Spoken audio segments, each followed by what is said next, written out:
मैंने जैसे पहले निवेदन किया था कि थोड़ा सा 2-3 मिनट हम इस आज के इस कार्यक्रम की जो मूर्ति है, उत्सव मूर्ति है, उनसे आत्मकथ्य के रूप में कुछ जाने। मैं बिना किसी भूमिका के चाहता हूं कि देवदत्त देव आए और अपनी दोनों पुस्तकों के बारे में, अपनी रचना प्रक्रिया के बारे में अपनी बात रखें। धन्यवाद शिमाली जी। सबसे पहले आप सभी लोगों को प्रणाम करता हूं, मंच पर उपस्थित मेरे वरिष्ठ कविगण अनिल जी, मेंग जी, वागीश जी, शिमाली जी और धर्मेंद्र जी। दोस्तों, मेरी पहली किताब जो मंत्र आंसू के है, वो आज से 7-8-10 साल पहले उसका प्रकाशन हुआ। फिर उसकी डिमांड आई तो दूसरा संस्करण आप लोगों के सामने है।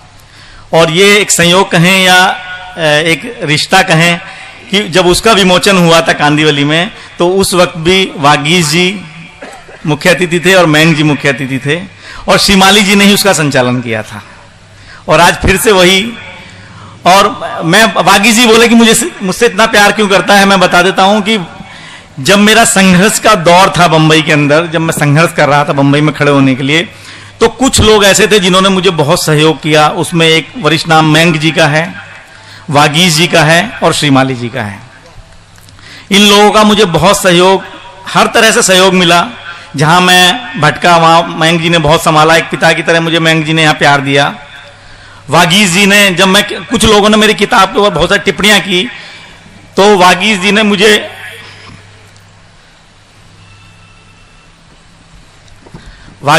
उस वक्त कहा, नहीं देव, तुम्हारे गीतों में बहुत अच्छे गीत हैं तुम्हारे, तुम किताब छापो, मैं तुम्हारे साथ हूं। जब कोई नहीं आएगा मैं तुम्हारे उसके लिए आऊंगा। और मेंग जी ने बोला मैं भूमिका लिखूंगा और तुम किताब प्रकाशित करो। और आज कुछ ऐसे भी लोग थे जो जलते थे, ईर्ष्या करते थे और किताब के लिए मुझे बहुत डराया। लेकिन जब वो किताब देश भर में गई और देश भर के रचनाकारों ने उस पर टिप्पणियां लिखी, तब मुझे एक बहुत शक्ति मिली। तो मैं दूसरी किताब और दूसरे संस्करण और किताब के, देखिए, माँ के लिए हर बच्चा प्यारा होता है, चाहे वो लंगड़ा हो, चाहे लूला हो, चाहे अंधा हो। माँ को अपना हर बच्चा प्यारा होता है। तो कवि जब कविता लिखता है तो वो अपने बच्चे की तरह उसको पालता है, पोसता है। तो मेरे लिए तो मेरी सारी कविताएं, मेरी सारी रचनाएं बहुत अच्छी हैं। और बाकी निर्णय आप लोग करेंगे। आप किताबें पढ़ेंगे तो आपको समझ में आएगा कि मैंने क्या लिखा है, वो आप निर्णय करेंगे। बस मैं ज्यादा कुछ नहीं बोलना चाहूंगा, कवि सम्मेलन का समय हो रहा है। और मैं मेंग जी से और अनिल जी, जो हमारे यहाँ के मुख्य अतिथि हैं, जीवन के इस मोड़ पर अनिल जी ने मुझे ऐसा सहयोग किया बंबई जैसे महानगर में कि मैं उनका बहुत बहुत आभारी हूं। एक ऐसे समय पे मेरा हाथ पकड़ा जब मैं बीमारी से उठा और बहुत दिक्कत, 2-3 साल में दिक्कत ना देश के सारे कवि, आदरणीय प्रमोद जी ने, जब मैंने बोला कि दादा मुझे ऐसा कुछ करना चाहता हूं, बंबई में एक आंदोलन, बंबई में फूहड़बाजी मंचों पर बहुत ज्यादा हो गई थी, उसको सही करने के लिए हमने एक संकल्प लिया। तो सबसे पहले प्रमोद जी ने बोला, शशिकांत दादा ने बोला कि देव तुम शुरू करो, हम लोग तुम्हारे साथ हैं। ये विमोचन कहीं भी एक छोटे से हॉल में भी 100-200 लोगों को बुलाकर भी किया जा सकता था, लेकिन इसके पीछे उद्देश्य ये था कि एक अच्छा कवि सम्मेलन, एक अच्छा कवि, अच्छे गीत, अच्छे गजल, अच्छा हास्य लोगों तक जाए।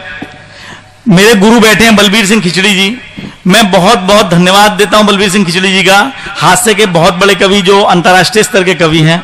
खिचड़ी जी ने उस किताब की भूमिका लिखी, तो ये मेरे लिए बहुत बड़ी उपलब्धि है कि एक गुरु जब शिष्य की किताब की भूमिका लिखे तो उससे बड़ा सौभाग्य शिष्य का नहीं हो सकता है। तो अब किताब कैसी है वो निर्णय आप लोग करेंगे। मेरे लिए तो मेरे सारे बच्चे, मेरी सारी कविताएं, सारी रचनाएं प्यारी हैं। मैं ज्यादा कुछ नहीं कहूंगा क्योंकि समय कम है। बाकी का मैं आप लोगों को बहुत बहुत आभारी हूं कि आप लोग आए, बहुत बहुत धन्यवाद देता हूं और नमस्कार। जय हिंद, जय महाराष्ट्र।